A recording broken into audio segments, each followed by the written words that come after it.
You're not a bad cook, you're using bad recipes. After cooking professionally for 13 years, one of the most valuable lessons I've learned is that literally anybody can put a recipe on the internet. But it's even worse than that. This is a box of granola I got from my local Kroger subsidiary. It's got a recipe on the back here. First of all, it's got 5 ingredients and only 4 steps. It's so simple, and yet they still managed to make a really bad recipe. Regardless of how I may or may not feel about overnight oats, I want to point some things out.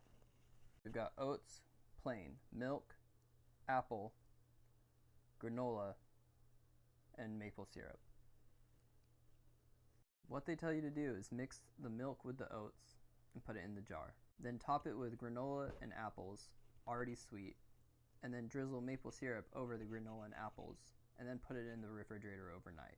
What we're doing here is we're layering unflavored plain oats with sweet granola and apples, and then more sweet maple syrup on top.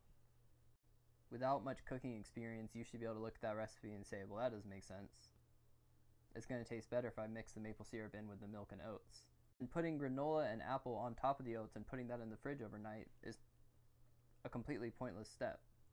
Because all that's going to happen is the granola is going to get slightly soggy, and the apples are going to be brown when you eat them the next day.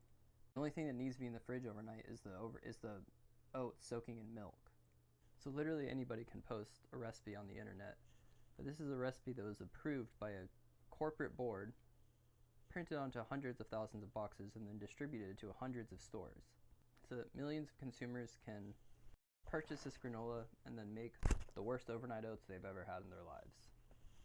Hey, while I got you here, I wanted to talk to you about Asheville Community Relief, which is a small grassroots organization that started up right after Hurricane Helene. It's just neighbors helping neighbors.